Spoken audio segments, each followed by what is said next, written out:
Hello guys, मेरा नाम बालकृष्ण श्रीवास्तव है and welcome to code with PK. So इस वीडियो में हम एक पाइथन प्रोग्राम लिखेंगे to check whether a number is Armstrong number और नॉट। और ये प्रोग्राम उनके लिए भी काम आएगा जो क्लास 11 क्लास 12 के सीबीएसई बोर्ड के कंप्यूटर साइंस स्टूडेंट्स हैं और आगे जाके अपना बोर्ड का पेपर देंगे, क्योंकि उनके बोर्ड के सिलेबस के सजेस्टेड प्रोग्राम्स में ये प्रोग्राम मैंशनड है और मैं ये प्रोग्राम आपके बोर्ड प्रिपरेशन के लिए रिकमेंड भी करता हूँ।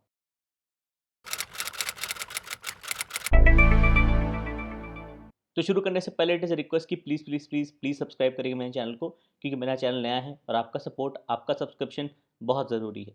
So please please please please subscribe करिएगा मेरे चैनल को। तो हमको पता लगाना है कि एक नंबर आर्मस्ट्रॉन्ग नंबर है कि नहीं। तो एक नंबर आर्मस्ट्रॉन्ग नंबर तब होता है जब sum of its own digits raised to the power of number of digits gives the number itself. मतलब सपोज करिए हमारे पास नंबर है 153, डिजिट्स हो गए 153। अब इन तीनों डिजिट्स को सेपरेटली टू द पावर 3 से रेज करेंगे, क्योंकि इसमें 3 डिजिट्स हैं। तो 1 टू द पावर 3 हो गया 1, 5 टू द पावर 3 हो गया 125, 3 टू द पावर 3 हो गया 27। इन तीनों को सम करेंगे तो हमको वापस n मिल जाएगा, तो ये आर्मस्ट्रॉन्ग नंबर है। तो चलिए इसका कोड लिखते हैं। तो मैं ले लेता हूँ n इक्वल टू 153। तो हमको नंबर ऑफ डिजिट्स निकालने होंगे और फिर हमको हर एक डिजिट सेपरेटली निकालना होगा। तो क्योंकि हम ये प्रोग्राम पाइथन में लिख रहे हैं तो हम स्ट्रिंग्स भी यूज़ कर सकते हैं, लूप्स भी यूज़ कर सकते हैं। तो मैंने स्ट्रिंग्स वाला मेथड करके बताऊंगा क्योंकि वो ईजी है, और फिर एंड में फटाफट आपको लूप्स वाला मेथड बताऊंगा क्योंकि वो एक ऑल्टरनेट मेथड हो जाएगा। ठीक है, तो मैं ले लेता हूँ एक वेरिएबल NSTR और ये स्टोर करेगा स्ट्रिंग फॉर्म ऑफ n। तो मतलब अगर n 153 है तो NSTR हो जाएगा स्ट्रिंग फॉर्म ऑफ 153। तो अब हमने इस नंबर को कॉरेस्पॉन्डिंग स्ट्रिंग में बदल दिया है, तो दो चीज़ें ईजी हो जाएंगी। पहला, हमको लेंथ मिल जाएगा स्ट्रिंग का जो कि number of digits in n बता देगा। दूसरा, हम इस स्ट्रिंग को आइटरेट करके हर एक डिजिट को एक एक करके उठा सकते हैं। ओके, तो नम डिजिट्स हो जाएंगे okay length of the string जो कि NSTR है। ओके, और हर एक डिजिट उठाने के लिए मैं बोलूँगा for CH in NSTR। Okay, मैं बोलूँगा डिजिट हो गया इंट ऑफ CH। ओके, तो ये वाला लूप बेसिकली वेरिएबल CH में इस स्ट्रिंग का कैरेक्टर एक एक करके पकड़ता है। तो इस CH वेरिएबल में पहले आएगा 1 एज अ कैरेक्टर। तो पाइथन में कैरेक्टर्स नहीं होता अलग से डेटा टाइप। पाइथन में कैरेक्टर मतलब स्ट्रिंग जिसमें एक ही कैरेक्टर। ओके, तो पहले CH में आएगा 1, फिर 5, फिर 3। तो हर एक आइटरेशन में हम CH को कॉरेस्पॉन्डिंग डिजिट में कन्वर्ट करेंगे तो हमको मिल जाएगा डिजिट 1, डिजिट 5, डिजिट 3। ओके, हमको इस डिजिट को to the power number of digit से रेज करना है। तो मैं बोलूँगा टर्म हो गया डिजिट टू द पावर, दो एस्टेरिक्स यूज़ करेंगे exponentiation operator, to the power num digits.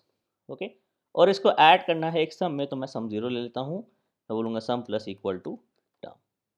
हर एक डिजिट को to the power number of digit से रेज किया और सम कर दिया। तो फाइनली अगर सम बराबर है n के, ओके, तो ये एक आर्मस्ट्रॉन्ग नंबर है। Okay, is an Armstrong number. Okay, else अगर सम n के बराबर नहीं है तो n is not an Armstrong.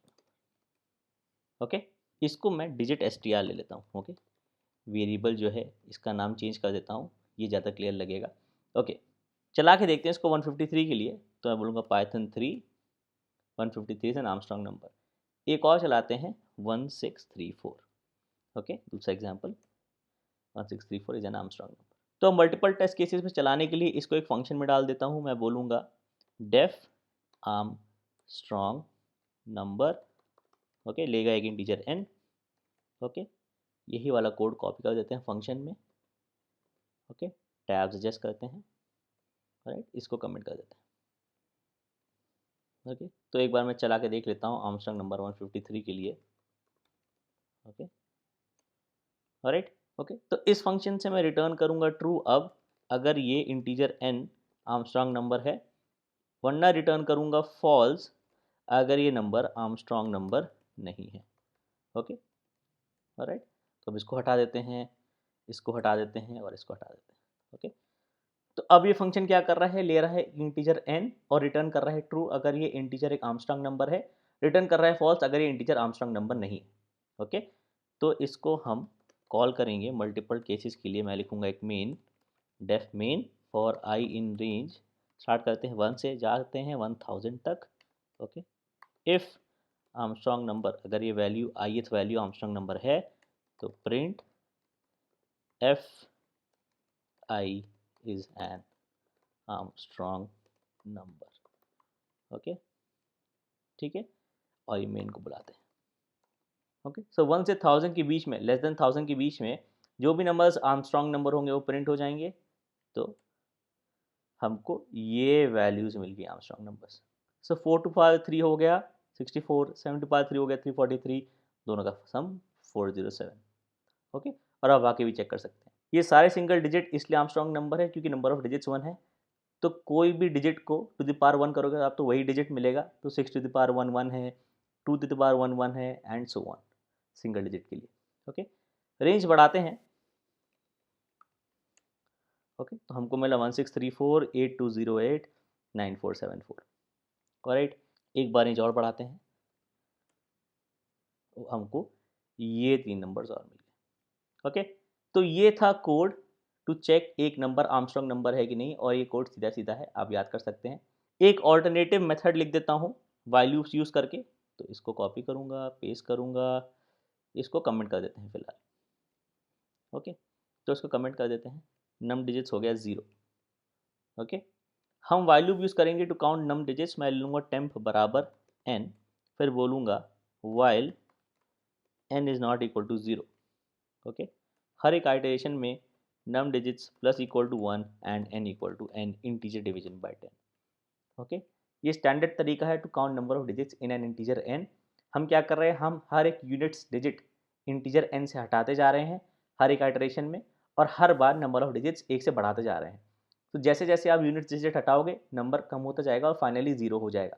तो इसलिए हम टेम्प में n ले लेते हैं ताकि व्हाइल लूप के बाद हम n को वापस टेम्प सेट कर दें, क्योंकि जब व्हाइल लूप खत्म होगा तो n 0 हो जाएगा, हमारी ओरिजिनल वैल्यू ऑफ n चली जाएगी अगर हम उसको सेव नहीं करेंगे टेम्प.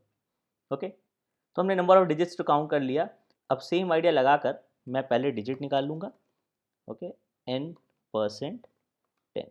नंबर ऑफ डिजिट्स नहीं बढ़ाना, डिजिट हटाना है, और मैं कैलकुलेट करूँगा टर्म जैसे यहाँ कैलकुलेट किया था, डिजिट इनटू नम डिजिट्स, और ऐड कर दूँगा सम में जो कि स्टार्ट हो रहा है 0 से. ओके तो जब ये व्हाइल लूप खत्म हुआ तो सम में हर एक digit to the power number of digits का टर्म ऐड हो गया, और मैं वापस n को टेम्प सेट करूँगा क्योंकि कंडीशन है n नॉट इक्वल टू 0, और वापस n 0 हो जाएगा जैसे यहाँ हो गया था. ओके और फिर मैं चेक करूँगा इफ़ n बराबर sum, okay return true, else return false. तो ये वाला व्हाइल लूप काउंट कर रहा है कितने डिजिट्स हैं n में, और ये वाला लूप हर एक यूनिट्स डिजिट निकाल रहा है n में से, उस डिजिट को raise to the power number of digits करके टर्म कैलकुलेट कर रहा है और टर्म को सम में ऐड कर रहा है. ओके तो फंक्शन का नाम सेम है, मेथड दूसरा लिया है व्हाइल लूप्स यूज़ करने वाला. तो इसको चला के देखते हैं तो हमको आउटपुट सेम मिलना चाहिए. तो सिंगल डिजिट 153 370 37407 ठीक है, फिर 1634 8208 9404 1638, फिर 54748 54748 9277 9277 93084. राइट तो ये वाला मेथड भी हमारा सही है. तो मैं इसको कर दूंगा 2. ओके और इसको कर दूंगा 1. Okay okay check. Okay using strings. Okay similarly check if n is an Armstrong number using loops. तो एक काम करते हैं, पहले इसको 1 कर देते हैं. ओके सेम आउटपुट, और 2 से करेंगे फिर से सेम आउटपुट आएगा. ओके तो ये था इस क्वेश्चन का सॉल्यूशन, और आई होप ये आपको हेल्पफुल लगा. और इसका कोड का लिंक मैं डिस्क्रिप्शन में डाल दूंगा, आप चेक कर लीजिएगा. और इस CBSE क्लास 11 क्लास 12 के सिलेबस में इस सजेस्टेड लिस्ट ऑफ प्रोग्राम्स में मैंने और भी बहुत सारे सॉल्व कर रखे हैं, तो उनके वीडियो का लिंक्स भी मैं डिस्क्रिप्शन में डाल दूंगा, आप चेक कर लीजिएगा. तो अगर आपको ये पसंद आया वीडियो तो प्लीज़ लाइक करिएगा वीडियो को, शेयर करिएगा मेरी वीडियो को, और please please please please subscribe करिएगा मेरे चैनल को. और अगर आपको इसमें कुछ अच्छा नहीं लगा तो प्लीज़ सिर्फ डिसलाइक बटन दबाइएगा, कमेंट्स में बताइएगा कि आपको क्या अच्छा नहीं लगा, ताकि मैं अपने आने वाली वीडियोस में इंप्रूव कर पाऊँ. और आप हमेशा मुझे कमेंट्स में ये बता सकते हैं कि अगर आप मुझसे कोई क्वेश्चन सॉल्व करना चाहते हैं या फिर कोई कॉन्सेप्ट डिस्कस करना चाहते हैं. Thank you.